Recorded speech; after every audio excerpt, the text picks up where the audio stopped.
Hi ಎಲ್ರಿಗೂ ನಮಸ್ಕಾರ. Welcome back to my YouTube channel. ಎಲ್ಲರೂ ಹೇಗಿದ್ದೀರಾ? ಎಲ್ಲರೂ ಚೆನ್ನಾಗಿದ್ದೀರಾ ಅಂತ ಅಂದ್ಕೊಂಡಿದ್ದೀನಿ. ಹಾಗೆ ನಾನು ಕೂಡ ತುಂಬಾ ಚೆನ್ನಾಗಿದ್ದೀನಿ. ಸೊ ತುಂಬ ದಿನಗಳ ನಂತರ ನಾನು ವ್ಲಾಗ್ನ ಮಾಡ್ತಾ ಇದ್ದೀನಿ. ನಂದು ಲಾಸ್ಟ್ ವ್ಲಾಗ್ ಬಂದುಬಿಟ್ಟು ಡೆಲಿವರಿ ಪ್ಯಾಕಿಂಗ್ ವ್ಲಾಗ್ ಆಗಿತ್ತು. ಸೊ ಅದಾಗಿ 2 ದಿನಕ್ಕೆ ನನಗೆ ಡೆಲಿವರಿ ಕೂಡ ಆಗಿದ್ದರಿಂದ ಈಗ ಆ್ಯಕ್ಚುಲಿ 1 ಮಂತ್ ಆಗಿ 1 ವೀಕ್ ಆಯಿತು ನನಗೆ ಡೆಲಿವರಿ ಆಗಿಬಿಟ್ಟು. ಸೊ ಹಾಗಾಗಿ ನಾನು ಕೂಡ ಕಂಪ್ಲೀಟಾಗಿ ರೆಸ್ಟ್ ತೊಗೊಂಡೆ 1 ಮಂತ್ ಪೂರ್ತಿ. ಯಾವುದೇ ವೀಡಿಯೋಸು ಕೂಡ ಮಾಡಲಿಲ್ಲ. ಮತ್ತು ಮಾಡಿರೋವಂಥ ವೀಡಿಯೋಸ್ಗಳಿಗೂ ಕೂಡ ವಾಯ್ಸ್ ಓವರ್ ಎಲ್ಲ ಕೊಡೋಕ್ಕೆ ಆಗಲಿಲ್ಲ. ಸೊ ಹಾಗಾಗಿ ಇನ್ನು ಬಿಟ್ವೀನಲ್ಲಿ ಶಾರ್ಟ್ಸ್ ವೀಡಿಯೋಗಳನ್ನು ಅಪ್ಲೋಡ್ ಮಾಡ್ತಾ ಇದ್ದೆ. ಹಾಗಾಗಿ ಇವತ್ತು ಒಂದು ಲಾಂಗ್ ವೀಡಿಯೋ ಮಾಡೋಣ ಅಂತ ಹೇಳ್ಬಿಟ್ಟು ಮಾಡ್ತಾ ಇದ್ದೀನಿ. ಸೊ ಈಗ ನನ್ನ ಪಾಪುಗೆ ಸ್ನಾನ ಮಾಡಿಸಿ ಮಲಗಿಸ್ಬಿಟ್ಟು, ಹಾಗಾಗಿ ಅವಳು ಎದ್ದೇಳಷ್ಟರಲ್ಲಿ ವ್ಲಾಗ್ ಮಾಡೋಣ ಅಂತ ಹೇಳ್ಬಿಟ್ಟು ಬಂದೆ. ಸೊ ನಾನಲ್ಲಿ ಡೆಲಿವರಿ ವ್ಲಾಗ್ಸ್ನೆಲ್ಲ ಮಾಡೋದಕ್ಕೆ ಆಗಲಿಲ್ಲ. ಯಾಕಂದರೆ ನನ್ನ ಡೆಲಿವರಿ ಆಗಿದ್ದು ಬಂದುಬಿಟ್ಟು ಗೌರ್ಮೆಂಟ್ ಹಾಸ್ಪಿಟಲಲ್ಲಿ, ಹಾಸನಲ್ಲಿ. ಸೊ ಇನ್ನು ಗೊತ್ತಿರುತ್ತಲ್ವ, ಗೌರ್ಮೆಂಟ್ ಹಾಸ್ಪಿಟಲಲ್ಲಿ ಪಬ್ಲಿಕ್ಸ್ ತುಂಬ ಇರ್ತಾರೆ.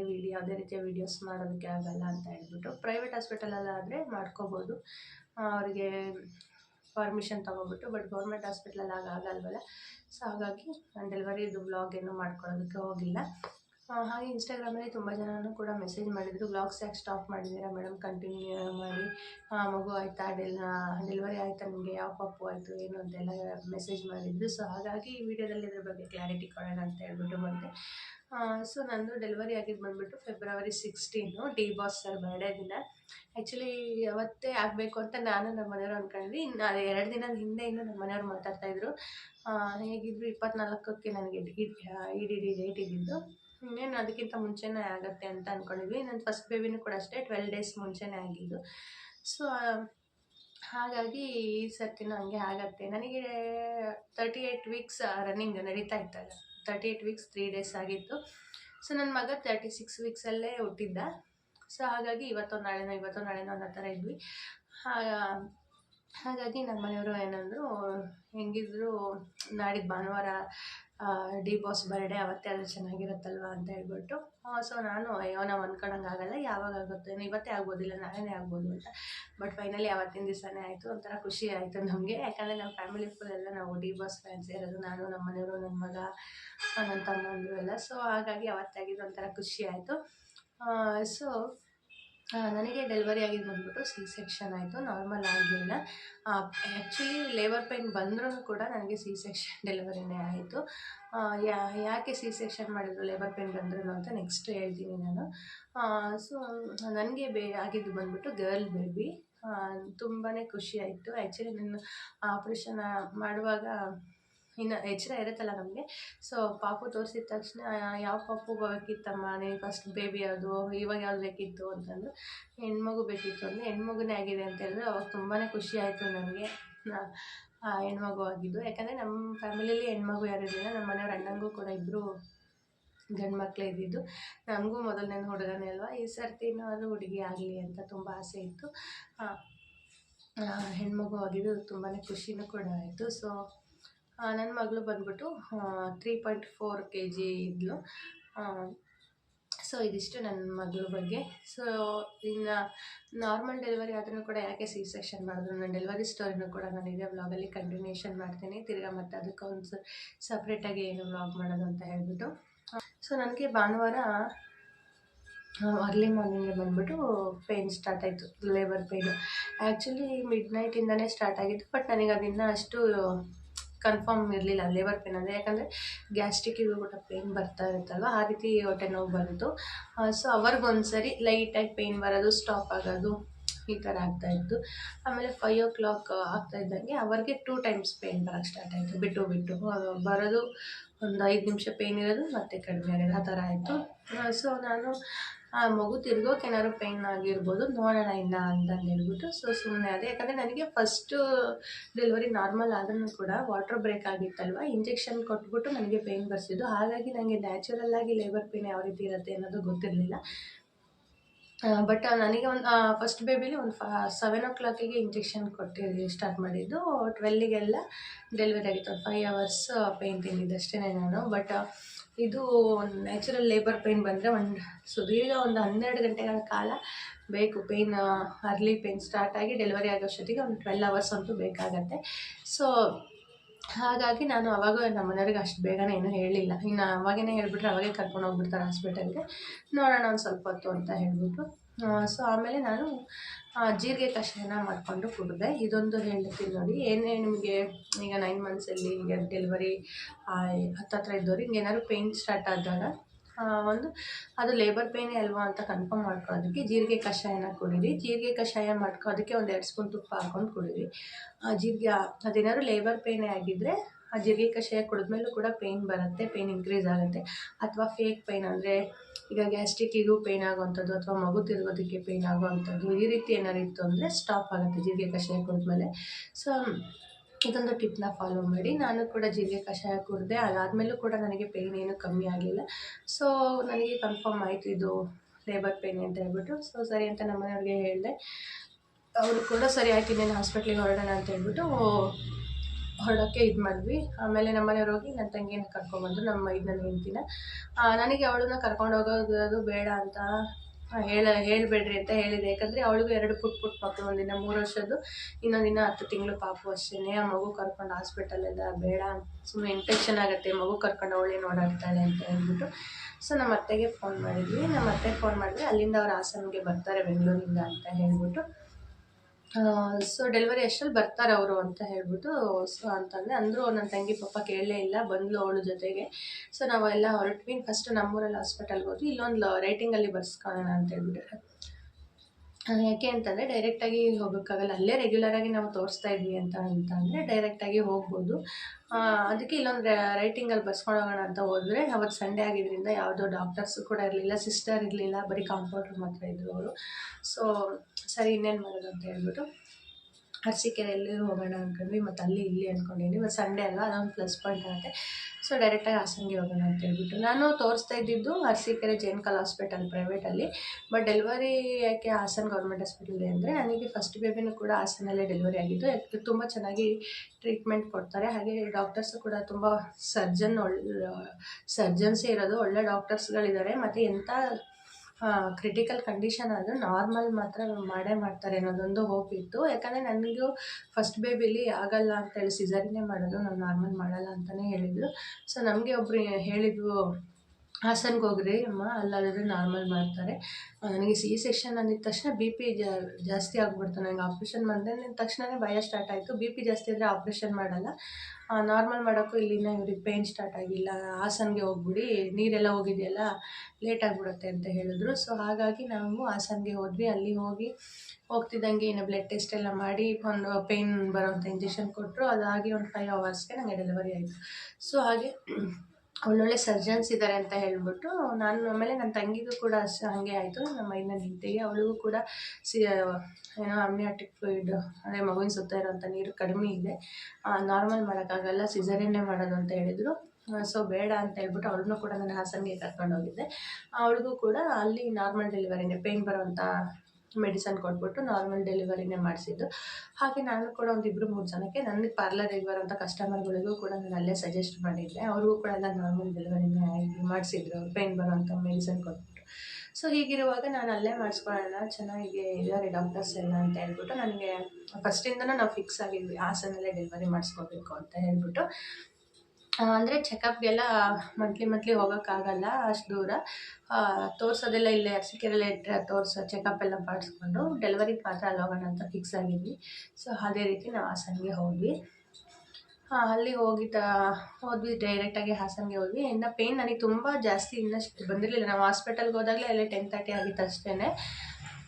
ಸೊ ಅಲ್ಲಿ ಹೋಗಿ ಅಲ್ಲಿ ಫಸ್ಟು ಡಾಕ್ಟರ್ ಚೆಕಪ್ ಮಾಡಿದ್ರು. ಡೈರೆಕ್ಟಾಗಿ ಏನು ಅಡ್ಮಿಟ್ ಆಗಿಲ್ಲ, ಯಾಕಂದರೆ ತುಂಬ ಪೇಯ್ನ್ ಜಾಸ್ತಿ ಇದ್ದಿದ್ದರೆ ಡೈರೆಕ್ಟಾಗಿ ಎಮರ್ಜೆನ್ಸಿ ಕರ್ಕೊಂಡು ಹೋಗೋರು ಲೇಬರ್ ರೂಮ್ಗೆ.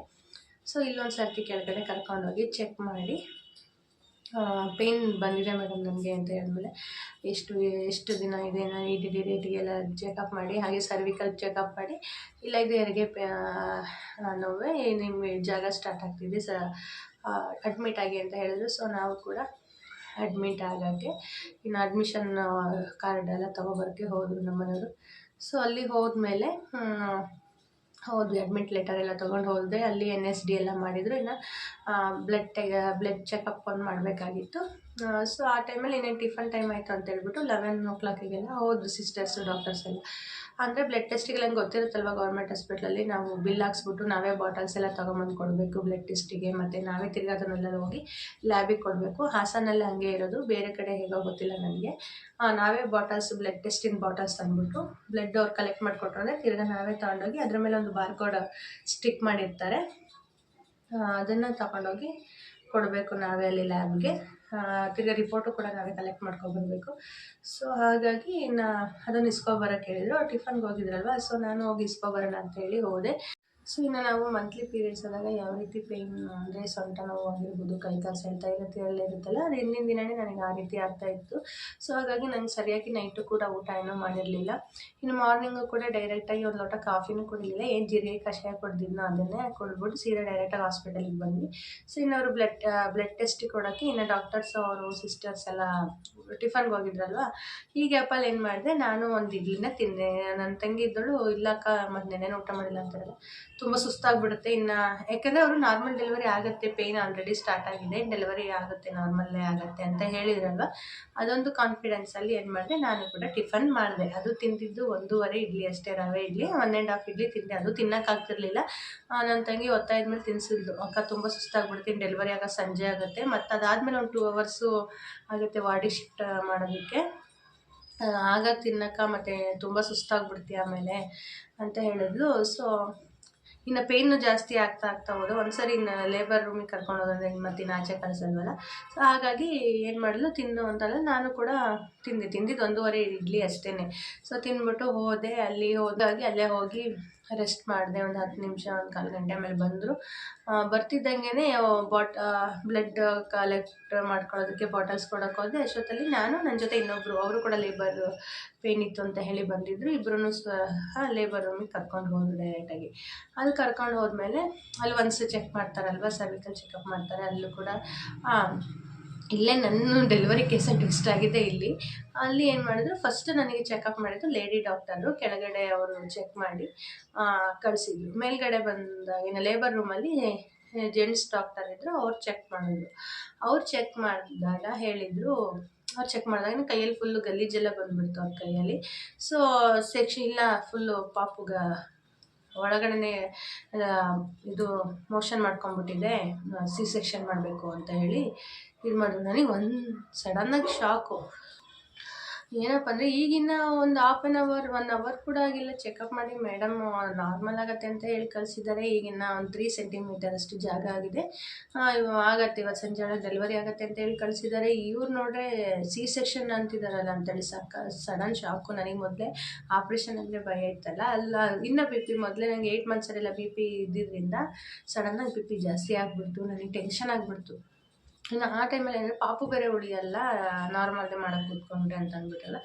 ಸರಿ ಅಂತೇಳಿ ಇನ್ನೇನು ಮಾಡೋಕ್ಕಾಗತ್ತೆ ಅಂತೇಳಿ ಸರಿ ಅಂತೇಳಿ ನಾನು ಕೂಡ ಒಪ್ಪಿಗೆ ಎಲ್ಲ ಕೊಟ್ಟು ನಾನು ಕೂಡ ಸೈನ್ ಹಾಕಿದೆ. ಆ್ಯಂಡ್ ಸೆಕೆಂಡ್ ಬೇಬಿ ಆಗಿರೋದ್ರಿಂದ ಟುಬೆಕ್ಟಮಿಗೂ ಕೂಡ ಅದಕ್ಕೂ ಸೈನ್ ಹಾಕಿದೆ. ಯಾವ ಮಗು ಆದ್ರೂ ಆಪ್ರೇಷನ್ ಮಾಡಿ ಅಂತ ಹೇಳ್ಬಿಟ್ಟು. ಸೊ ಅಲ್ಲಿಂದ ನಮ್ಮ ಮನೆಯವ್ರ ಹತ್ರ ಇನ್ನು ಅಲ್ಲಿ ಮೆಡಿಸನ್, ನಂದು ಬ್ಲಡ್ ಟೆಸ್ಟಿಗೆ ಬ್ಲಡ್ ಎಲ್ಲ ಕಲೆಕ್ಟ್ ಮಾಡಿದ್ರು, ಇನ್ನು ಮೆಡಿಸನ್ ಎಲ್ಲ ಕೊಡೋಕ್ಕೆ ಸ್ಟಾರ್ಟ್ ಮಾಡಿದರು. ಸೊ ಇನ್ನು ಜೂನಿಯರ್ ಡಾಕ್ಟ್ರು ಬಂದುಬಿಟ್ಟು ಟಿಫನ್ ಯಾವಾಗ ಮಾಡಿದ್ವಿ ಅಂತ ಕೇಳಿದ್ರು. ನನಗೆ ಜಸ್ಟ್ ಈಗ 11:30 11:15 ಮಾಡಿದ್ದೆ ಸರ್ ಅಂತ ಅಂದೆ. ಸೊ ಅಲ್ಲಿಗೆ ಮುಗೀತು ನನ್ನ ಕತೆ. ಇನ್ನು ಅವರು ಕೂಡ ಅವರ ಸೀನಿಯರ್ಗೆ ಹೇಳಿದ್ರು. ಅವರಂತೂ ಫುಲ್ಲು ಕೂಗಾಡಿ ರೇಗಾಡಿ, ನಿಮಗೇನಮ್ಮ ಟಿಫನ್ ತಿಂದೆಲ್ಲ ಇದ್ದರೆ ಆಗೋದಿಲ್ವಾ, ಹಾಗೆ ಏನು ಬಿರಿಯಾನಿ ನೀವು ತಿನ್ಕೊಂಬರ್ಬೇಕು ನೀವು. ನಾನು ಹೇಳ್ತಾನೆ ಇದ್ದೀನಿ ಸರ್, ಇಲ್ಲ ಸರ್ ಈಗ ತಿಂದಿದ್ದು, ನಾನು ನೆನ್ನೆಯಿಂದ ರಾತ್ರಿಯಿಂದನೂ ಊಟ ಮಾಡಿರಲಿಲ್ಲ, 1 ಇಡ್ಲಿ 1.5 ಇಡ್ಲಿ ತಿಂದಿರೋದು ಅಷ್ಟೇ ಸರ್ ಅಂತ ಹೇಳಿದೆ. ಸರ್ ಅವ್ರು ಕೇಳ್ತಾನೆ ಇಲ್ಲ, ಕೇಳೋಷ್ಟು ಪೇಷನ್ಸ್ ಇಲ್ಲ, ಆಟ ಆಡ್ತೀರ ನೀವು ಹಾಗೆ ಹೆಂಗೆ ಅಂತೆಲ್ಲ ಬೈದ್ಬಿಟ್ಟು, ಏನಾರು ಮಾಡ್ಕೊಳ್ರಿ ನಿಮ್ಮ ಹಣೆ ಬಾರ ಅಂತ ಹೇಳಿ ಹೋದರು. ಹೋಗಾದ್ಮೇಲೆ ಸರಿ ಅಂತ ಅಲ್ಲಿ ನಮ್ಮ ಮನೆಯಲ್ಲಿ ಆಚೆ ಹೇಳಿದ್ರು. ನನ್ನ ಹತ್ರ ಏನೂ ಹೇಳಿಲ್ಲ. ಆಚೆ ಹೋಗ್ಬಿಟ್ಟು ಇನ್ನು ನಮ್ಮ ಮನೆಯವರು, ನನ್ನ ತಂಗಿ ಇದ್ರಲ್ಲ, ಅವ್ರಿಗೆ ಹೇಳಿದ್ರು. ಅವ್ರಿಗೇನು ಹೇಳಿದ್ದಾರೆ, ಇನ್ನು ಇವ್ರಿಗೆ ಟಿಫನ್ ಬೇರೆ ಮಾಡಿದ್ದಾರೆ, ಇನ್ನು ಅನಸ್ತೇಶಿಯ ಎಲ್ಲ ಕೊಡ್ತೀವಿ, ಅದು ರೆಸ್ಪಿರೇಟರಿ ಸಿಸ್ಟಮ್ ಒಳಗೆ ಹೋಗ್ಬಿಡುತ್ತೆ, ಆಪ್ರೇಷನ್ ಮಾಡುವಾಗ ಏನಾದ್ರು ವಾಮಿಟ್ ಆಯಿತು ಅಂತಂದರೆ ಅವ್ರು ಫುಲ್ಲು ಸೀರಿಯಸ್ ಆಗಿಬಿಡ್ತಾರೆ, ನಾವು ಗ್ಯಾರಂಟಿ ಕೊಡೋಕ್ಕಾಗಲ್ಲ, ಮಗುವಿಗಷ್ಟೇ ಗ್ಯಾರಂಟಿ ಕೊಡ್ತೀವಿ ಅಂತ ಹೇಳಿದ್ದಾರೆ. ಹಂಗೆ ಹೇಳಿದ ತಕ್ಷಣ ನಮ್ಮ ಮನೆಯವ್ರು ಫುಲ್ ಅಲ್ಲೇ ಅವ್ರಿಗೂ ಕೂಡ ಶಾಕ್ ಆಗಿಬಿಟ್ಟಿದೆ, ಈ ರೀತಿ ಹೇಳ್ಬಿಟ್ರಲ್ಲ ಅಂತೇಳಿ. ಸರ್ ಇಲ್ಲ ಸರ್, ನಮಗೆ ನಾರ್ಮಲೇ ಮಾಡಿರಿ, ಮಗು ಉಳಿಲಿಲ್ಲ ಅಂದ್ರೂ ಪರವಾಗಿಲ್ಲ, ನಮ್ಮ ಮಿಸ್ಸಸ್ ಉಳಿದ್ರೆ ಸಾಕು ಅಂತ ಹೇಳ್ಬಿಟ್ಟು ಅವರು ಆಪ್ರೇಷನ್ಗೆ ಸೈನ್ ಹಾಕ್ಕೊಡ್ಲಿಲ್ಲ, ನನ್ನ ತಂಗಿನೂ ಬೇಡ ಅಂತಂದ್ರು. ಸೊ ಮತ್ತೆ ಅವಳನ್ನ ಲೇಬರ್ ರೂಮಿಗೆ ಕಳಿಸಿದ ಮೇಲೆ ಅವಳು ಹೇಳಿದ್ರು, ಅಕ್ಕ ಈ ಥರ ಹೇಳ್ತಿದ್ದಾರೆ, ಸಿಸರಿನ್ ಮಾಡಿದ್ರೆ ನೀವು ಗ್ಯಾರಂಟಿ ಕೊಡಲ್ವಂತೆ, ಹಿಂಗೆ ವಾಮಿಟ್ ಎಲ್ಲ ಆಯಿತು ಅಂದರೆ ಫುಲ್ಲು ರೆಸ್ಪಿರೇಟರಿ ಸಿಸ್ಟಮ್ ಒಳಗೆ ಹೋಗುತ್ತಂತೆ ಫುಡ್ಡೆಲ್ಲ, ಹಂಗೆ ಹೇಳಿದ್ರು. ಅದಕ್ಕೆ ಕೊಟ್ಟಿಲ್ಲ, ಅಣ್ಣ ಒಪ್ಪಿಗೆ ಕೊಟ್ಟಿಲ್ಲ ಅಂತ ಹೇಳಿದ್ಲು. ಸೊ ಏನು ಮಾಡ್ತೀರಾ ನೋಡಿರಿ, ನೀವೇನು ಹೇಳ್ತೀರ? ಇನ್ನೇನು ಹೇಳೋದು, ನನಗೆ ಈಗ ಏನು ಹೇಳಬೇಕು ಅನ್ನೋದೇ ಗೊತ್ತಾಗಲಿಲ್ಲ. ನಮ್ಮ ಮನೆಯವ್ರು ಹೆಂಗೆ ಹೇಳ್ತಾರೆ ಹಾಗೆ ಮಾಡು ಅಂತ ಹೇಳಿದೆ. ಈ ಕಡೆ ಮಗು ಉಳಿಯಲ್ಲ ಅಂತ ಹೇಳಿದ್ರು ಅನ್ನೋದೊಂದು ಭಯ ಬೇರೆ. ಅಂದರೆ 6 ಅವರ್ಸ್ ಆಗಬೇಕು, ಟಿಫನ್ ಮಾಡಿ 6 ಅವರ್ಸ್ ಆದಮೇಲೆ ಆಪ್ರೇಷನ್ ಮಾಡೋದು ಅಂತ ಹೇಳಿದ್ದಾರೆ. ಸೊ ಸರ್ ಅವಾಗೇ ಮಾಡಿ, ಏನು ತೊಂದರೆ ಇಲ್ಲ, ನಮ್ಮ ಮನೆಯವರು ಉಳಿದ್ರೆ ಸಾಕು ಅಂತ ಅವರು ಕೂಡ ಸೈನ್ ಹಾಕಲಿಲ್ಲ ಅದಕ್ಕೆ. ಸೊ ಅಲ್ಲಿಗೆ ಡ್ರಾಪ್ ಮಾಡಿದ್ರು, ಅದನ್ನು ಸೆಕ್ಷನ್ ಮಾಡೋದನ್ನು ಡ್ರಾಪ್ ಮಾಡಿದ್ರು. ಸೊ ಅಷ್ಟೊತ್ತಿಗೆ ಮತ್ತೆ ನನಗೆ ಲೇಡಿ ಡಾಕ್ಟರ್ ಕೆಳಗಡೆ ಚೆಕಪ್ ಮಾಡಿದ್ರಲ್ಲ, ಸೊ ಅವ್ರು ಮುಂಚೆನೇ ಬಂದರು, ನನಗೆ ಸೆಕ್ಷನ್ ಮಾಡೋಕ್ಕಿಂತ ಮುಂಚೆ ಬಂದು, ಯಾಕೆ ಸರ್ ಸೆಕ್ಷನ್ ಮಾಡ್ತಾ ಇದ್ದೀರಾ, ಲೇಬರ್ ಪೇನ್ ಬಂದಿದೆ, ಅವಳಿಗೆ 3 ಸೆಂಟಿಮೀಟರ್ ಜಾಗ ಆಗಿದೆ, ನಾನೇ ಚೆಕ್ ಮಾಡಿದ್ದೀನಿ ಅಂತ ಹೇಳಿದ್ರು. ಇಲ್ಲ ಮೇಡಮ್ ಇವಾಗ ಒಂದ್ಸರಿ ಚೆಕ್ ಮಾಡಿ ಅಂತ ಅಂದಾಗ ತಿರ್ಗಿ ಅವರು ಚೆಕ್ ಮಾಡಿದಾಗ ಸರಿ ಅಂತ ಹೇಳಿ ಅವರು ಸುಮ್ಮನೆ ಆದರು, ಸೆಕ್ಷನ್ನೇ ಮಾಡಿ ಅಂತ. ಆಮೇಲೆ ಈ ಥರ ಎಲ್ಲ ಪ್ರಾಬ್ಲಮ್ ಆದಮೇಲೆ ಇಲ್ಲ ನಾರ್ಮಲ್ಲೇ ಮಾಡೋಣ, ಬೇಗ ಸ್ವಲ್ಪ ಡೈಲೇಷನ್ ಮಾಡಿಸ್ಬಿಟ್ಟು ಅವಳಿಗೆ ಬೇಗ ನಾರ್ಮಲ್ ಮಾಡಿ ಡೆಲಿವರಿ ಮಾಡಿಸ್ಬೇಕು, ಇಲ್ಲಾಂದರೆ ಪಾಪಗೆ ತೊಂದರೆ ಆಗುತ್ತೆ. ಆ್ಯಂಡ್ NST ಹಾಕಿ ಅವಾಗವಾಗ ಹಾರ್ಟ್ ಬೀಟ್ ಚೆಕ್ ಮಾಡಿರಿ ಅಂತ ಹೇಳಿದ್ರು. NST ಏನು ತೆಗಿಯೋಕೆ ಹೋಗ್ಬಿಡ್ರಿ, ಕಂಟಿನ್ಯೂಸ್ ಅಲ್ಲೇ ಬಿಟ್ಬಿಡಿ, ಹಾಗೆ ಆಕ್ಸಿಜನ್ನು ಮತ್ತು ಡ್ರಿಪ್ ಎಲ್ಲ ಹಾಕಿ ಎಪಿಡ್ಯೂರಲ್ ಕೊಡಿ, ಬೇಗ ಡೈಲೇಷನ್ ಮಾಡಿಸ್ಬೇಕು ಅಂತ ಹೇಳಿ ಮೇಡಮ್ ಹೊರಟೋದ್ರು. ಸೊ ನೆಕ್ಸ್ಟು ಅದನ್ನು ಹಾಕಿದ್ರು, ನನಗೆ ಮೆಡಿಸನ್ ಕೊಡ್ತಾನಿದ್ರು, ಆ್ಯಂಟಿಬಯೋಟಿಕ್ಸು ಮತ್ತು ಪೇಯ್ನ್ ಬರೋದು ಕೊಡ್ತಿದ್ರು. ನಾನು ಆಮೇಲೆ ಕೇಳಿದೆ ಅವರು ಜೂನಿಯರ್ ಡಾಕ್ಟ್ರ್, ಸರ್ ಇದೇನು ಪೇಯ್ನ್ ಬರೋ ಅಂಥ ಮೆಡಿಸನ್ ಕೊಡ್ತಿದ್ದೀರಾ ಅಥವಾ ಏನಂದಕ್ಕೆ, ಇಲ್ಲಮ್ಮ ಪೇಯ್ನ್ ಕಮ್ಮಿ ಆಗೋವಂಥದ್ದು ಕೊಡ್ತಾ ಇರೋದು ನಾವು ಮೆಡಿಸನ್ನು, ಅಂದರೆ ನಿಮ್ಮದು ತುಂಬ ರಿಸ್ಕ್ ಇದೆ ಡೆಲಿವರಿ, ಆಪ್ರೇಷನ್ ಮಾಡಿದ್ರು ರಿಸ್ಕೇ, ನಾರ್ಮಲ್ ಮಾಡಿದ್ರು ರಿಸ್ಕ್ ಇದೆ, ಹೈ ರಿಸ್ಕ್ ಇದೆ ಅಂತ ಹೇಳಿದ್ರು. ಸೊ ಅದಾದಮೇಲೆ ಸರಿ ಅಂತ ಹೇಳಿಬಿಟ್ಟು ಇನ್ನು ಮಧ್ಯಾಹ್ನ ಆಗ್ತಾ ಆಲ್ರೆಡಿ 12 o'clock ಆಗಿತ್ತು. ಇನ್ನು 1 ಗಂಟೆ ಆದಮೇಲಂತೂ ಪೇಯ್ನ್ ಸಖತ್ತು ಸ್ಟಾರ್ಟ್ ಆಯಿತು ನನಗೆ. ಆ ಪೇಯ್ನ್ ನಿಜವಾಗ್ಲೂ ತಡ್ಕೊಳೋಕ್ಕೆ ಆಗಿಲ್ಲ. ನನ್ನ ಮಗಂದ್ರಲ್ಲಿ ನಾನು ಆ ಪೇಯ್ನೇ, ನಾನು ಅಷ್ಟು ಪೇಯ್ನ್ ನಾನು ಅನುಭವಿಸೇ ಇಲ್ಲ. ಡೆಲಿವರಿ ಆಗಿದ್ದು ಕೂಡ ನನಗೆ ಈಗಲೂ ನೆನಪಿಲ್ಲ ಹೆಂಗೆ ಡೆಲಿವರಿ ಆಯ್ತು ನನ್ನ ಮಗಂದು ಅನ್ನೋದು. ಬಟ್ ಈಗಂತೂ ಇದರಲ್ಲಿ ಸಖತ್ತು ಪೇಯ್ನು, ಈಗ ಆ ಪೇಯ್ನೇ ತಡ್ಕೊಳೋಕ್ಕಾಗಿಲ್ಲ, ಆ ರೀತಿ ಪೇಯ್ನ್ ಅನುಭವಿಸ್ಬಿಟ್ಟೆ ನಾನು. ಆಮೇಲೆ ನನ್ನ ತಂಗಿಯನ್ನು ಕೂಡ ಅವಳನ್ನೂ ಒಳಗಡೆ ಕಳಿಸಿದ್ರು. ಅದಕ್ಕಿಂತ ಮುಂಚೆ ಇನ್ನು ಬರೋರು ಅವರು ನನ್ನ ಪೇಯ್ನಲ್ಲಿ ಒದ್ದಾಡೋದು ನೋಡಿ ಇವರು ಅಲ್ಲಿ ವಾರ್ಡಲ್ಲಿ ಇರ್ತಾರಲ್ಲ, ಇವರು ಆಯಾ ಆಂಟಿರೆಲ್ಲ ಬಂದು ಅಲ್ಲ ಕಣಮ್ಮ ಸಿಸರಿನ್ ಮಾಡ್ತೀನಿ ಅಂದರು, ನೀನೇನಕ್ಕೆ ಬೇಡ ಅಂತ ಅಂದೆ. ಸೊ ಈ ನೋವು ಯಾಕೆ ತಿಂತೀಯ, ಮಾಡಿಸ್ಕೊಳ್ಳೋದಲ್ವ ಅಂತ. ಅವ್ರಿಗೆ ನಾನು ಹೇಳ್ತಾನೆ ಇದ್ದೀನಿ, ಇಲ್ಲ ಆಂಟಿ ಅದೇನೋ ಗ್ಯಾರಂಟಿ ಕೊಡಲ್ಲ ಅಂದ್ರಂತೆ, ನಾನು ಟಿಫನ್ ಮಾಡಿದ್ದೆ ಅಂತ. ಸರಿ ಅಂತ ಹೋದರು. ಮತ್ತು ಇನ್ನೊಬ್ಬರು ಡಾಕ್ಟ್ರು ಬಂದರು, ಅವರು ಕೂಡ ಚೆಕ್ ಮಾಡಿದ್ರು. ಅವರು ಸಿಸ್ಟರ್ ಅನಿಸುತ್ತೆ, ಡಾಕ್ಟ್ರಲ್ಲ ಸಿಸ್ಟರ್ ಅವರು ಚೆಕಪ್ ಮಾಡಿದ್ರು. ಅಲ್ಲಮ್ಮ ಮಗು ಉಳಿಯಲ್ಲ ಅಂತ ಹೇಳಿದ್ರು, ನಿಮಗೆ ಇದಿಲ್ವಾ, ಮಗು ಬೇಡವಾ ನಿಮಗೆ ಅಂತ. ಇಲ್ಲ ಮೇಡಮ್ ನಾನು ಹಿಂಗೆ ಟಿಫನ್ ಮಾಡಿದ್ದೀನಿ, ಗ್ಯಾರಂಟಿ ಕೊಡಲ್ಲ ಅಂತ ಹೇಳಿದರು, ಹಂಗಾಗಿ ನಮ್ಮ ಮನೇಲಿ ಸೈನ್ ಹಾಕಿಲ್ಲ ಅಂತ ಹೇಳ್ತಾ ಇದ್ದೀನಿ. ಹಂಗೆ ಹೇಳ್ತಾರಮ್ಮ ಎಲ್ಲ ಹಾಸ್ಪಿಟಲಲ್ಲೂ ಕಾಮನ್ನು, ಪ್ರೈವೇಟ್ ಹಾಸ್ಪಿಟ್ಲಲ್ಲಿ ಏನು ಹೇಳಲ್ಲ ಅಂದ್ಕೊಂಡಿದ್ದಾರೆ, ಅಲ್ಲೂ ಹಂಗೆ ಹೇಳೋದು, ಮಗು ಇಲ್ಲ ತಾಯಿ ಎರಡರಲ್ಲಿ ಒಬ್ಬರು ಗ್ಯಾರಂಟಿ ಕೊಡೋದಿಲ್ಲ, ಹಂಗಂತ ಏನಾರು ಆಗ್ಬಿಡುತ್ತೆ ಅಂತ ಅಲ್ಲ ಅಂತಂದರು. ನಿಮಗೆ ಮಗು ಬೇಡ, ಮಕ್ಕಳು ಬೇಡ ಅಂದಮೇಲೆ ಏನಕ್ಕೆ ಮಕ್ಕಳು ಓದ್ತೀರಾ ಎಷ್ಟು ತಿಂಗಳು ಅಂತೆಲ್ಲ ಅವರು ಬಂದರು. ನನಗಂತೂ ಈ ಕಡೆ ಕಣ್ಣಲ್ಲಿ ನೀರು ದಡ ಇಳಿತಾ ಇತ್ತು. ಈ ಕಡೆ ಒಂಥರ ಹೆಂಗಾಗಿತ್ತು ಪರಿಸ್ಥಿತಿ ಅಂದರೆ ಅಡ್ಕತ್ತಲ್ಲಿ ಸಿಗಾಕೊಂಡಂಗೆ ಆಗಿತ್ತು. ಈ ಕಡೆ ಸಿಸರಿನ್ನೂ ಮಾಡೋಕ್ಕಾಗಲ್ಲ, ಈ ಕಡೆ ನಾರ್ಮಲ್ಲೂ ಮಾಡೋಕ್ಕಾಗಲ್ಲ, ಆ ರೀತಿ ನಿನ್ನ ಅಡ್ಕತ್ತಲ್ಲಿ ಸಿಗಾಕೊಳ್ಳೋ ಅಂಥ ಪರಿಸ್ಥಿತಿ ಆಗಿತ್ತು. ಅವ್ರು ಬಂದು ಹೇಳೋದಕ್ಕೂ ಮಂದಿ ಆ ಥರ ಹೇಳೋರಲ್ಲ, ಮಗು ಬೇಡವಾ ನಿಮಗೆ, ಮಗು ಉಳಿಯಲ್ಲ ಅಂತ. ಯಾರು ತಾನೇ ಮಗು ಬೇಡ ಅಂತ ಹೇಳ್ತಾರೆ? 9 ತಿಂಗಳು ಹೊಟ್ಟೆ ಒಳಗೆ ಇಟ್ಕೊಂಡು ಅದು ಒಂದೊಂದು ಕ್ಷಣನೂ ಕೂಡ ನಾವು ಅನುಭವಿಸಿ, ಇನ್ನು ಕೈಗೆ ಬರೋ ಟೈಮಲ್ಲಿ ಆ ಮಗು ಸಿಗಲ್ಲ ಅಂತಂದರೆ ಎಂಥವ್ರಿಗಾದ್ರೂ ಅದು ತಡ್ಕೊಳಕ್ಕರ ಆಗುತ್ತಾ ಹೇಳ್ರಿ? ಹಂಗಾಗಿ ನಾನು ಅಷ್ಟು ಹೇಳಿದ್ರೂ ಕೂಡ ಅವರು ಪ್ರತಿಯೊಬ್ಬರು ಬಂದಂಗೆ ಹೇಳೋದಕ್ಕೆ ನನಗೆ ನಿಜವಾಗ್ಲೂ ಏನಪ್ಪ ಇದು ಹಿಂಗಾಗ್ಬಿಡ್ತು ಈ ಸರ್ತಿ ಅಂತ ಹೇಳಿ ಬರೋ ದೇವ್ರುಗಳಿಗೆಲ್ಲ ಬೈಕೊಂಡು ಆ ಟೈಮಲ್ಲಿ. ಆಮೇಲೆ ನನ್ನ ತಂಗಿನ ಒಳಗೆ ಕಳಿಸ್ರಿಂದೆ, ಅವಳು ಒಳಗೆ ಬಂದವಳು ಮತ್ತೆ ಅಲ್ಲೇ ಇದ್ಲು ನನ್ನ ಜೊತೆಗೇ. ನನಗೆ ಕೀರ್ತಿ ಏನು ಮಾಡಿದೆ ಕೀರ್ತಿ, ಆಪ್ರೇಷನಿಗೆ ಒಪ್ಕೊತೀನಿ, ನಮ್ಮ ಮನೆಯವ್ರಿಗೆ ಸೈನ್ ಹಾಕೋಕ್ಕೆ ಹೇಳು, ಆಗಿದ್ದಾಗಲಿ ನಾನು ಆಯಾಸ ಗಟ್ಟಿದೆ, ನಾನು ಉಳ್ಕೊತೀನಿ, ಇಲ್ಲಾಂದರೆ ಇಲ್ಲ. ನನಗೆ ಇವ್ರು ಬಂದು ಮಗು ಉಳಿಯಲ್ಲ ಅಂತ ಹೇಳ್ತಾ ಇರೋದಕ್ಕೂ ನನಗೆ ನಿಜವಾಗ್ಲೂ ಸಖತ್ ಟೆನ್ಷನ್ ಆಗ್ತಿದೆ ಅಂತ ಹೇಳಿ ಅವಳು ಒಪ್ತಾನೆ. ನನ್ನ ತಂಗಿ ಒಪ್ಪೋಕ್ಕೆ ರೆಡಿ ಇಲ್ಲ. ಇಲ್ಲ ಅಕ್ಕ ನೀವಿದ್ರೆ ಇನ್ನೊಂದು ಮಗು ಆಗ್ಬೋದು, ನೀವೇ ಇಲ್ಲ ಅಂದರೆ ಏನು ಮಾಡೋಕ್ಕಾಗುತ್ತೆ, ಸುಮ್ಮನಿರ್ರಿ, ಏನಾಗಲ್ಲ ದೇವ್ರಿದ್ದಾನೆ ನೋಡೋಣ ಅಂತೇಳಿ ಅವಳು ಕೂಡ ಸಿಸರಿನ್ ಮಾಡೋದಕ್ಕೆ ಅವಳು ಒಪ್ಪಲೇ ಇಲ್ಲ. ಅವಳು ಅಳೋಕ್ಕೆ ಶುರು ಮಾಡಿಬಿಟ್ಲು. ಆಮೇಲೆ ಸರಿ ಅಂತ ಹೇಳ್ಬಿಟ್ಟು ಇನ್ನು ಪೇಯ್ನ್ ಜಾಸ್ತಿ ಆಗ್ತಾನೆ ಇತ್ತಲ್ಲ, ಬಂದು ಚೆಕ್ ಮಾಡೋರು, ಹಾರ್ಟ್ ಬೀಟ್ ಎಂಟ್ರಿ ಮಾಡ್ಕೊಳ್ಳೋರು, ಅವ್ರು ಮೆಡಿಸನ್ ಕೂಡ ಕೊಡೋರು. ಈ ಕಡೆ ಅದೆಲ್ಲ ನೋವು ನನಗೆ ನಿಜವಾಗ್ಲೂ ಈ ನರಕ ಅನಿಸ್ಬಿಡ್ತು. ಬದುಕಿದಾಗಲೇ ನರಕ ನೋಡ್ಬಿಟ್ಟೇನೋ ಅನಿಸ್ಬಿಡ್ತು. ಹಂಗೆ ಈ ಕಡೆನೂ ತಿರ್ಗೋಕ್ಕಾಗ್ತಿಲ್ಲ, ಈ ಕಡೆ ಮೆಡಿಸನ್ನು ಆಕ್ಸಿಜನ್ ಎಲ್ಲ ಹಾಕಿದ್ದಾರೆ. ಒಂಥರ ಹಿಂಸೆ, ಚಿತ್ರ ಹಿಂಸೆ ಅನಿಸ್ಬಿಡ್ತು ಈ ಸರ್ತಿ ಡೆಲಿವರಿಲಿ. ಆಮೇಲೆ ಇವ್ರು ಬಂದು ಬಂದು ಹೇಳೋದಕ್ಕೂ ಮಗು ಉಳಿಯಲ್ಲ ಅನ್ನೋದಕ್ಕೂ ನಿಜವಾಗ್ಲೂ ಇರೋ ಬರೋ ದೇವ್ರುಗಳಿಗೆಲ್ಲ ನಾನು ಪೂಜೆ ಮಾಡುವಂಥ ದೇವ್ರು ಪ್ರತಿಯೊಂದು ದೇವ್ರುಗಳಿಗೂ ಕೂಡ ಎಲ್ಲ ಬೈಕೊಂಡ್ಬಿಟ್ಟಿದ್ದೀನಿ ಟೈಮಲ್ಲಿ. ಯಾವ ದೇವ್ರಿಗೆ ಏನು ಪೂಜೆ ಮಾಡಿದ್ರೆ ಏನು ಬಂತು ಪ್ರಯೋಜನ ಅಂತಂದು ಹೇಳ್ಬಿಟ್ಟು. ಸೊ ಆಮೇಲೆ ಪೇಯ್ನ್ ಜಾಸ್ತಿ ಆಗ್ತಾ ಮತ್ತೆ ಒಬ್ಬರು ಲೇಡಿ ಜೂನಿಯರ್ ಡಾಕ್ಟ್ರು ಬಂದು ಚೆಕಪ್ ಮಾಡಿದ್ರು. ಅವ್ರು ಚೆಕಪ್ ಮಾಡಿದಾಗ ಕ್ಲಿಯರ್ ಇತ್ತು. ನಾವು ಅವಾಗ ಕೇಳಿದ್ವಿ ಮೇಡಮ್, ಕೇಳಿ ನಾನು ನನ್ನ ತಂಗಿಗೆ ಹೇಳಿದೆ ಕೇಳು ಏನಂತಾರೆ ಅಂತ. ಅವ್ರೇನು ಹೇಳಿಲ್ಲ. ಅವ್ರು ಹೋಗ್ಬಿಟ್ಟು ಸಿಸ್ಟರ್ಗೆ ಹೇಳಿದ್ರು. ಅವರು ಸೀನಿಯರ್ ಅವರು ಸಿಸ್ಟರ್, ಅವ್ರಿಗೆ ಹೇಳಿದ್ರು. ಸೊ ಅಲ್ಲಿ ಅವರು ಕೂಡ ಬಂದು ಚೆಕ್ ಮಾಡಿದರು. ಅವರು ಕೂಡ ಸರ್ವಿಕಲ್ ಚೆಕಪ್ ಮಾಡಿದಾಗ ಪಾಪು ಗ್ರೇಟು ಎಲ್ಲ ಕ್ಲಿಯರ್ ಆಗಿದೆ, ಪಾಪು ಗ್ರೇಟು 6 ಸೆಂಟಿಮೀಟರ್ ಆಗಿದೆ, 7 ಆಗ್ತಾಯಿದೆ ಅಂತಂದು ಹೇಳಿದ್ರು. ಸೊ ಅವಾಗ ನನ್ನ ತಂಗಿ ಕೇಳಿಸ್ಕೊಂಡ್ಲು ಅದನ್ನು.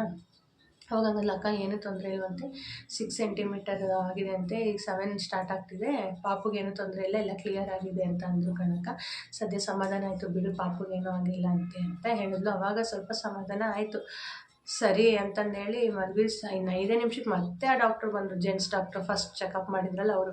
ಅವ್ರು ಹೇಳಿದ್ರು ಸಿಸ್ಟರ್, ಸರ್ ಇಲ್ಲ ಸರ್ ಎಲ್ಲ ಕ್ಲಿಯರ್ ಆಗಿದೆ, 6 ಸೆಂಟಿಮೀಟರ್ ಜಾಗ ಆಗಿದೆ, ಇನ್ನೇನು ನಾರ್ಮಲ್ ಮಾಡ್ಬೋದು ಅಂತ ಅಂದರು. ಇನ್ನೊಂದು ಅವರ್ ಆದರೆ ನಾರ್ಮಲ್ ಮಾಡ್ಬೋದು ಅಂತ. ಸೊ ಸರಿ ಅವರು ಬಂದರು. ತಿರ್ಗಾ ಮತ್ತು ಅವಯ್ಯ ಬಂದು ಚೆಕ್ ಮಾಡಿ, ಇಲ್ಲ ಎಲ್ಲೇಮ್ಮ ಕ್ಲಿಯರ್ ಇದೆ. ನಿಜವಾಗ್ಲೂ ಅವರು ಆ ಡಾಕ್ಟರ್ ಚೆಕಪ್ ಮಾಡಿದ ರೀತಿಯೇ ಸರಿ ಇಲ್ವೇನೋ ಅಂತ ಅನ್ಸ್ಬಿಡುತ್ತೆ. ಯಾಕಂದರೆ ಅವ್ರು ನಮಗೆ ಚೆಕಪ್ ಮಾಡೋದು ಗೊತ್ತಾಗುತ್ತಲ್ವ. ಲೇಡಿ ಡಾಕ್ಟರ್ ಎಲ್ಲ ಬಂದು ಚೆಕಪ್ ಮಾಡಿದಾಗ ಅಷ್ಟು ಏನೂ ಇದು ಅನಿಸ್ತಿರಲಿಲ್ಲ. ಇವರು ಫಿಂಗರ್ ಹಾಕಿ ಟೆಸ್ಟ್ ಮಾಡಿದ್ರು, ಕೈನೇ ಹಿಂಗೆ ಟ್ವಿಸ್ಟ್ ಮಾಡೋರು ಒಳಗಡೆ. ಅದು ನಮಗೆ ಗೊತ್ತಾಗುತ್ತಲ್ವ ಚೆಕಪ್ ಮಾಡೋದು. ನನಗೆ ಇವರೇ ಬೇಕು ಅಂತಲೇ ಗಲೀಜೆಲ್ಲ ಆಚೆ ತಂದ್ರೇನೋ, ಅಂದರೆ ಅವ್ರಿಗೆ ಗೊತ್ತಿರುತ್ತಲ್ವ, ಹಂಗೆ ತಂದ್ರೇನೋ ಅಂತಲೇ ಅನಿಸ್ಬಿಡ್ತು. ಬಟ್ ಅವ್ರು ಅದು ನಿಜ ಅವರಾಗೆ ಅವ್ರು ಆ ಥರ ಮಾಡಿದ್ರು ಇಲ್ವಾ ಏನೋ ಭಗವಂತನಿಗೆ ಗೊತ್ತು. ಸೊ ಮತ್ತೆ ಬಂದರು, ಎಲ್ಲಮ್ಮ ಕ್ಲಿಯರ್ ಆಗಿದೆ, ಇನ್ನು ನೋಡಿ ಗಲೀಜೆಲ್ಲ ಹಂಗೆ ಇದೆ, ಪಾಪು ಇನ್ನೂ ಸೀರಿಯಸ್ ಆಗ್ತಿದೆ ಅಂತ ಹೇಳಿದ್ರು. ಬಟ್ ಹಾರ್ಟ್ ಬೀಟ್ ಮಾತ್ರ ನಾರ್ಮಲ್ಲೇ ಇತ್ತು, 140 150, ಒಂದೊಂದು ಸರಿ 200 ಹೋಗೋದು, ತಿರ್ಗಾ ಮತ್ತೆ ಬಂದು 140 150 ಈ ರೀತಿ ಹಾರ್ಟ್ ಬೀಟ್ ಎಲ್ಲ ನಾರ್ಮಲ್ಲೇ ಇತ್ತು ಪಾಪುದು. ಸೊ ಅಂತಂದರು, ಇಲ್ಲ ಇನ್ನು 1 ಅವರ್ ಬಿಟ್ಟು, ಈಗ 11 ಗಂಟೆಗೆಲ್ಲ ಟಿಫನ್ ಮಾಡಿದ್ದೀವಿ, 4 ಗಂಟೆಗೆ ಅಷ್ಟರಲ್ಲಿ 4 ಗಂಟೆಗೆ ನೀವು ಒಪ್ಪಿಗೆ ಕೊಟ್ಟರೆ 4 ಗಂಟೆಗೆ ಮಾಡ್ತೀನಿ ನಾನು ಆಪ್ರೇಷನ್ ಅಂತ ಹೇಳ್ಬಿಟ್ಟು ಹೋದರು. ತಿರ್ಗಾ ಮತ್ತೆ 3 ಗಂಟೆಯಿಂದ 4 ಗಂಟೆವರೆಗೂ 5 ನಿಮಿಷನೂ 5 ವರ್ಷ ಕಳೆದಂಗೆ ಆಗ್ಬಿಡ್ತು ನನಗೆ. ನಿಜವಾಗ್ಲೂ 1 ಗಂಟೆನ ಒಂದು ಜನ್ಮನೇ ಕಳೆದ್ವೇನೋ ಅನ್ನಿಸ್ಬಿಡ್ತು. ಟೈಮ್ ನೋಡ್ತೀನಿ, 5 ನಿಮಿಷ 5 ನಿಮಿಷ 2 ನಿಮಿಷ. ಆ ಪೇಯ್ನು ಕೂಡ ತಡ್ಕೊಳಕ್ಕಾಗಲಿಲ್ಲ. ಇನ್ನೇನು 1 ಅವರ್ ಇದ್ದರೆ ನಂಗೆ ನಾರ್ಮಲ್ಲೇ ಡೆಲಿವರಿ ಆಗೋದೋ ಏನೋ. ಬಟ್ ಆ ಪೇಯ್ನ್ ಮಾತ್ರ ನಿಜವಾಗ್ಲೂ ತಡ್ಕೊಳಕ್ಕಾಗ್ತಾನೇ ಇರಲಿಲ್ಲ ನನಗೆ. ಆ ಕೂಗಾಡಿ ಕಿರ್ಚಾಡಿ ಅರ್ಧ ಸುಸ್ತೇ ಆಗಿಬಿಟ್ಟಿದೆ ನಾನು. ಆಮೇಲೆ ಗಡಿಯಾರ ನೋಡೋದು, ಇನ್ನು 5 ನಿಮಿಷ ಓಡೋದು. ಆಮೇಲೆ ನನ್ನ ತಂಗಿ, ಅಕ್ಕ ಇಷ್ಟೊತ್ತಿಗೆ ತಡ್ಕೊಂಡಿದ್ರು, ಇನ್ನು ಅರ್ಧ ಗಂಟೆ, 3/4 ಗಂಟೆ ತಡ್ಕೊಳ್ರಿ ಅಂತ ಹೇಳಿ ಫೈನಲಿ 4 ಗಂಟೆ ಆಯಿತು. ತಿರ್ಗಾ ಮತ್ತೆ ಬಂದರು, ಮತ್ತೆ ಚೆಕ್ ಮಾಡಿದ್ರು. ಏನು ಮಾಡ್ತೀರಮ್ಮ, ಏನು ಮಾಡ್ತೀಯ ನೋಡು, ಇನ್ನು ನೀನು ನಾರ್ಮಲ್ ಆಗಬೇಕು ಅಂದರೆ 5 ಗಂಟೆ 5:15 ಆಗುತ್ತೆ ನೋಡಿರಿ, ಅಷ್ಟರೊಳಗೆ ಮಗು ಏನಾರು ಆದರೆ ನಾವು ಗ್ಯಾರಂಟಿ ಕೊಡೋಲ್ಲ, ಹಾಗೆ ಹೀಗೆ ಅಂತ ಮತ್ತೆ ಎದುರಿಸ್ಬಿಟ್ರು ಅವರು.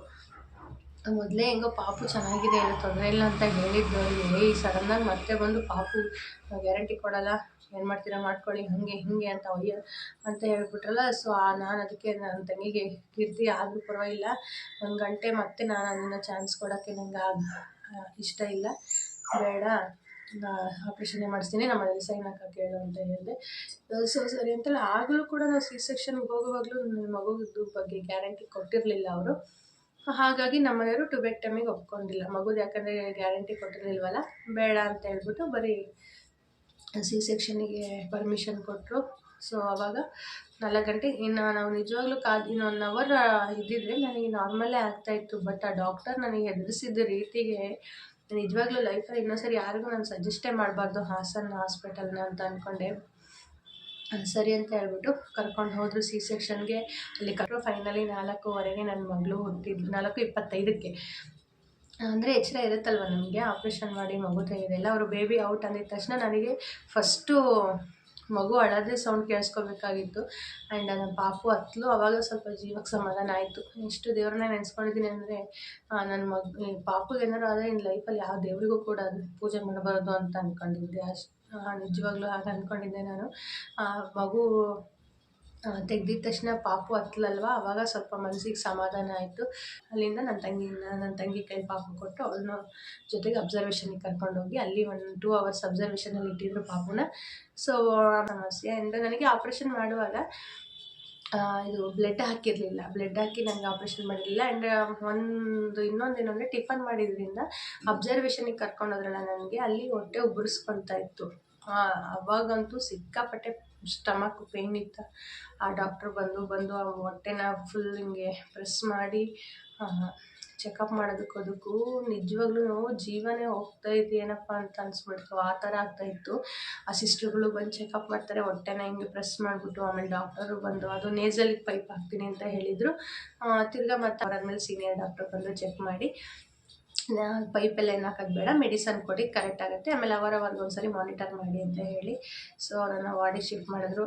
ಫಸ್ಟು ನಾವು ಹಾಸನ ಹಾಸ್ಪಿಟಲಲ್ಲೆಲ್ಲ ಎಂಥ ಕ್ರಿಟಿಕಲ್ ಕೇಸ್ ಇದ್ರೂ ಕೂಡ ನಾರ್ಮಲ್ ಮಾಡೋರು. ಈಗಂತೂ ಅವಾಗ 10ರಲ್ಲಿ 2 ಕೇಸು, 1 ಕೇಸ್ ಮಾತ್ರ ಸಿ ಸೆಕ್ಷನ್ ಮಾಡೋರು ಅಷ್ಟೇ. ಅಷ್ಟು ನನ್ನ ಡೆಲಿವರಿ, ನನ್ನ ಫಸ್ಟ್ ಬೇಬಿ ಡೆಲಿವರಿಯಲ್ಲಿ ಅವಳಿ ಜವಳಿ ಪಾಪುನೂ ಕೂಡ ಅವರು ನಾರ್ಮಲ್ ಡೆಲಿವರಿ ಮಾಡಿದ್ರು.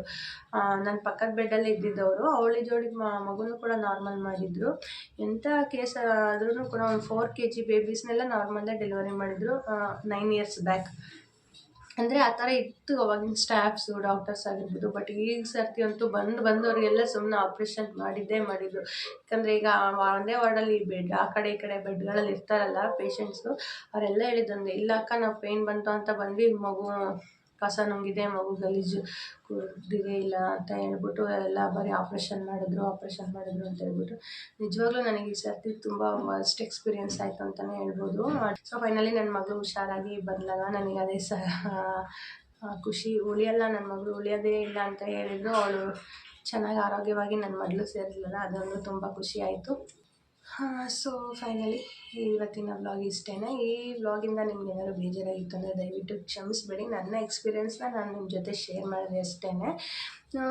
ಈ ವ್ಲಾಗ್ನ ಇಲ್ಲಿಗೆ ಮುಗಿಸ್ತಾ ಇದ್ದೀನಿ. ಈ ವ್ಲಾಗ್ ಇಷ್ಟ ಆಗಿದೆ ಲೈಕ್ ಮಾಡಿ, ಶೇರ್ ಮಾಡಿ, ಕಮೆಂಟ್ ಮಾಡಿ. ಹಾಗೆ ಯಾರೆಲ್ಲ ನನ್ನ ಚಾನಲ್ನ ಫಸ್ಟ್ ಟೈಮ್ ನೋಡ್ತಾ ಇದ್ದೀರಾ, ಪಕ್ಕದಲ್ಲಿರೋಂಥ ಬೆಲ್ ಐಕಾನ್ನ ಕ್ಲಿಕ್ ಮಾಡಿ ನನ್ನ ಚಾನಲ್ನ ಸಬ್ಸ್ಕ್ರೈಬ್ ಮಾಡಿಕೊಂಡು ನೋಡಿ. ಆ್ಯಂಡ್ ಹಾಗೆ ಸಪೋರ್ಟ್ ಮಾಡ್ತಾಯಿರಿ ಅಂತ ಕೇಳ್ತಾ, thank you for watching. Next ವೀಡಿಯೋದಲ್ಲಿ ಮತ್ತೆ ಸಿಗ್ತೀನಿ. ಅಲ್ಲಿವರೆಗೂ ಎಲ್ರಿಗೂ ಧನ್ಯವಾದಗಳು.